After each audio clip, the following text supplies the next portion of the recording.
Hi, everyone. This is Maheen, and welcome to the CanadianSME Small Business Podcast. Today, we are dissecting the financial architecture of franchise expansion, multi-unit credit modeling, and systemized risk management. Because in 2026, scaling a successful franchise footprint requires moving past unoptimized commercial loans to leverage structured, industry-specific banking rails that secure your working capital and accelerate your speed to market. Joining us is Terry Thrower, the National Manager of Franchise Banking at TD. Terry is one of Canada's foremost franchise industry experts, having directed and scaled TD's national franchise banking portfolio for over a decade. He acts as the strategic liaison between premier corporate franchisors and independent franchisees, ensuring custom credit programs, integrated merchant services, and capital structures that fuel sustainable business growth across the country. So without further ado, let's welcome Terry and dive in. Terry, it's an absolute pleasure, by the way, to have you with us this morning. How are you? Good to be with you, Maheen. Really looking forward to this. Absolutely. Very pleased to have you with us. Now, Terry, let's open our discussion by understanding how do we really assess true financial readiness? Because many aspiring entrepreneurs out there, they look at the initial franchise fee listed in a disclosure document and mistakenly assume that that is all the capital that they need to comfortably open their doors. Please tell us, how can someone determine if they are financially ready to buy a franchise? Yeah, I would say, financing can be the greatest source of anxiety for a lot of people. But franchising really covers every industry, health, wellness, fitness, restaurants, automotive repair, collision repair. I mean, you name it. There's literally a franchise model in every industry. So it can really depend. There's a lot of variability on the amount of cash somebody's going to need to invest in a franchise, depending on both the industry and the brand. But I would say, over the course of the time that I've been doing this, people are generally surprised on how little capital they might need to get into a specific brand. So, what I would encourage your listeners to do is reach out and connect with that specific brand they're looking at. Franchisors, their primary consideration isn't necessarily how much money you're bringing in to the cost of the franchise. It's more particular about your passion for that specific brand and the transferable skills that you're going to bring to this business model. So keep in mind that really strong franchise brands have very extensive and strong training programs. So it's not necessarily about how much cash you're bringing into the investment or your experience in that specific industry. It's more about your transferable skills and your passion for that specific brand. So, potential franchisees, they really want to connect with the specific brand they're looking at investing in. Right, right. Realizing that unoptimized upfront cash reserves will rapidly evaporate without adequate, post-launch working capital. It forces anyone to run a much deeper personal balance sheet audit before signing a contract. Now, Terry, let's explore how to evaluate a franchise opportunity with confidence and clarity. Please tell us, how do you evaluate the true viability of a franchise opportunity? Yeah, I say the one common denominator of a lot of people that invest in a franchise is they've been a customer of that specific brand. So the essence of franchising is really, is the business model proven and replicable? So if those two factors exist, there's some other elements that we particularly like to see, and it's the manner in which franchise brands support their franchisees. We look for three critical factors. One is, and this is an expression Canadians have heard over and over again, location, location, location. So good brands know how to identify, strong locations. I've seen good businesses, good brands fail in bad locations, and not so strong brands do really well in great locations. So Right. location is going to be a huge factor in the success of your franchise. And good franchise brands know how to identify good locations. Once you've got the location selected, there's kind of three main expenses for a lot of brands, depending on your industry, and it's going to be um, cost of goods sold, labor, and your rent. Right. So strong franchise brands have extensive relationships with either real estate firms or lots of the landlords across the country. And even if they don't sign the lease, they'll help you negotiate the lease. So rent is such a critical factor in your expenses. Good franchise brands have an understanding of what their franchisees can afford to pay in rent. And that's why when we assess the viability of a brand, we're looking at the support that the franchisor provides to their franchisees in negotiating the lease. Right. Lastly, construction, building the actual business. And again, you can have a huge variability in the startup cost depending on the industry and the brand. But we like it when the franchisor has pretty extensive experience in building the business from the ground up, because construction brings a lot of risk to it. If you don't have a background in it, you can run into significant cost overruns. And that's a norm in the construction industry. However, Mhm. good franchise brands, they're going to be able to give you a good estimate of what it should cost to build your franchise. And they have relationships with, multiple general contractors where they can manage these challenges of construction. So those are kind of my big three that we look to want to see the franchisor support their franchisees with guidance, oversight, and advice. That's a valuable perspective, Terry. And you're right, evaluating a franchise opportunity, it goes far beyond the strength of the brand name, and it requires a clear understanding of the financial realities, the market conditions, and the long-term growth potential as well. And doing that homework upfront, it can make all the difference. So thank you for highlighting that. Um, Next up, let's explore how specialized banking and advisory support can help franchise owners navigate these decisions with greater confidence. Terry, why is specialized franchise banking so important for franchise owners? Yeah, the thing that's interesting that when people like me go meet with franchise brands, the piece that isn't going to show up in hard, tangible numbers and franchise disclosure documents and franchise agreements is the culture of the franchise brand. Strong brands are only as good as their franchisees. And they know that, they have an understanding, and they want their franchisees to make profit. And that's why, people are investing in these franchise models. So really good brands provide that oversight and guidance to help their franchisees be profitable. An experienced franchise banker has seen, the financial results of different brands, and that makes all the difference in terms of the advice they're going to give to franchisees in terms of how to finance their business. So, again, because of the variability of both industries and the number of brands, there's different business models and different types of financing. An experienced banker will really, if they have a experience with a specific brand, they're going to be able to give a prospective franchisee really good advice.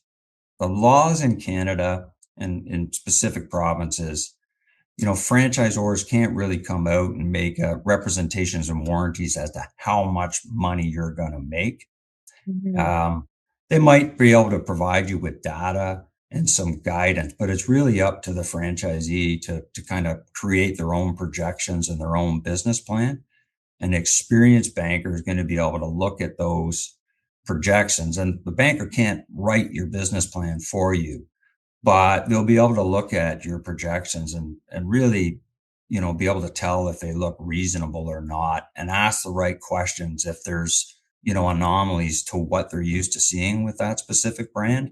So it makes a huge difference in the advice you're going to get if the banker you're dealing with has experience with that specific brand. So I always encourage people, make sure you're talking to an experienced franchise banker that has some knowledge of that industry and that brand, because it's going to make a world of difference in terms of the advice you get.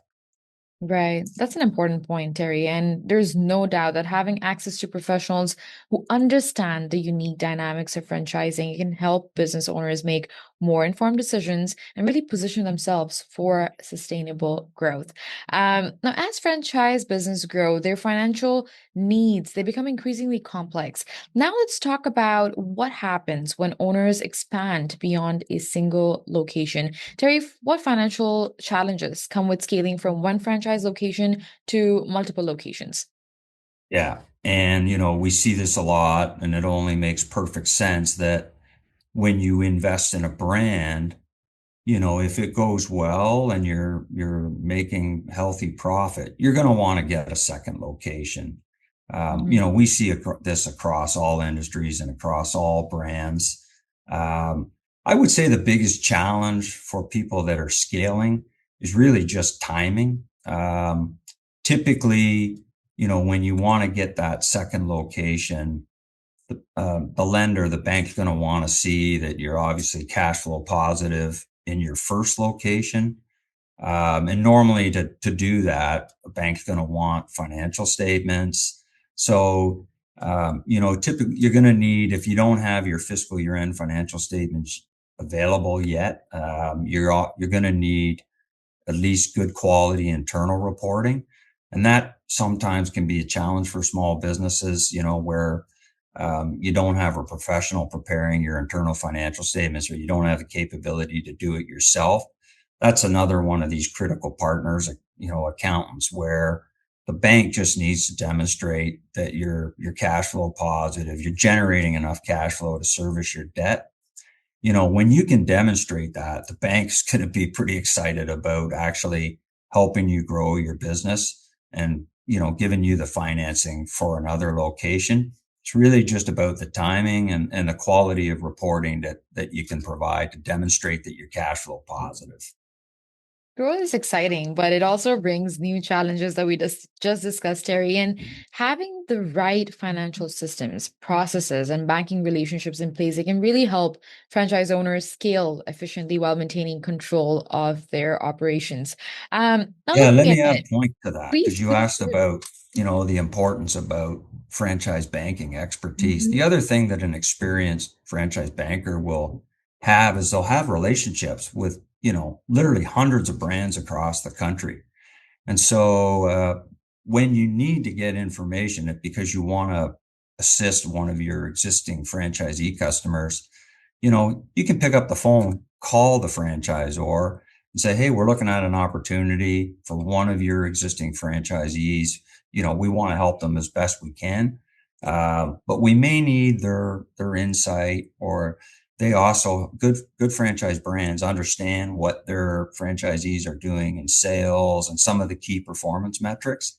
That's where that key banking relationship can come into play, is when your banker can pick up the phone, have a conversation with the franchisor, and that information they provide might help us, provide further financing for that customer. Right. No, all these tips really help us navigate the complex multi-unit scaling leap. And looking ahead, we'd love to also kind of, take this discussion to discuss the trends and opportunities that will shape the future of franchising across Canada. Terry, what trends should franchise businesses prepare for in the coming years? I would say convenience, and providing convenient services, delivery of product is huge. Most of us now, when we're at home on the weekend, will notice, Amazon driver pull up into somebody's driveway and drop off a package. That is becoming, convenient factor has always been critical in the franchise industry. Obviously in the restaurant industry, when you can, drive through a drive through in a matter of minutes, I would say that's becoming increasingly important in, not so much necessarily with my generation, but the generations that have followed. I use the example of Uber Eats. I never use it. I kind of go pick up the stuff that I want, but my kids are totally different. The next generation, they order through an app more often than I ever would, and I would say that's becoming increasingly common, the convenience factor. And then, I'm going to say the two letters that people causes a lot of anxiety these days, and that's AI, artificial intelligence. So I actually think for franchisees, this is going to be help them become more profitable, help them provide better service to their customers, and it's going to benefit the industry as a whole. I'll give you an example. If pizza franchisees, often, these businesses have call centers where if you order your pizza on a Friday night, it's going to go to a call center and you might talk to a live human being.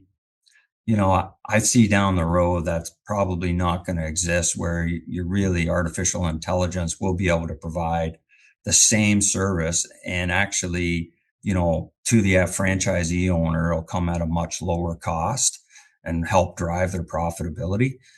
Both the franchisee and the franchisor, as there's obviously a cost to maintaining and carrying these call centers.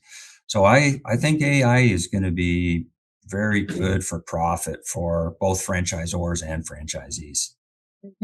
Those are insightful observations, Terry. And the franchise sector, it continues to evolve and staying adaptable to changing consumer expectations, technology, and the market conditions, as you said, rightfully said, will be very critical for long-term success. But this has been a great conversation. Thank you so much for such excellent recommendations to close on throughout this conversation. And there's no doubt that strong banking relationships, as we discuss, are built on communication, they're built on trust, and of course, the long-term planning. And those foundations, they can make a significant difference as business grow. Terry, as we wrap up, what advice would you give franchise owners about managing their banking relationships? Yeah, and I can tell you, we talk about this internally as well. Do not treat an application for financing as a transaction. Treat it as the beginning of a relationship. We have customers that have 20, 30 locations. And the one thing they always understood was the importance of, maintaining a relationship with their banker so that they know where to call, where to get advice. They know where to call if they need help. And even internally, this is something we need to understand. An application for a loan to finance a franchise is not a transaction. It's beginning of a relationship, because the reality is if you're successful, you're going to want to get another location, or you're going to have to renovate, or you're going to need equipment or a new point of sale system, terminal. So don't treat an application for financing as a transaction. It's the beginning of a relationship, and a critical relationship between the franchisee and the bank and the banker. That is an exceptional reminder that proactive, transparent communication with your lender is the ultimate way to de-risk your growth plan. Thank you so much again, Terry, for being on the show with us and for sharing such great expertise in your vision. Thank you. Good to be with you, McMahon. Thank you. And listeners, that was Terry Thrower from TD, a masterclass in evaluating true franchise readiness, calculating realistic territory viability, and understanding how specialized banking programs accelerate multi-unit commercial growth in 2026. Thank you for tuning into the podcast. To learn more about how we are supporting the ecosystem, please visit Canadian SME Small Business Foundation at smbfoundation.ca. And before we leave, a special shout out to UPS and ADP for their ongoing commitment to empowering small businesses across Canada. Please keep thriving, and we'll see you in the next one.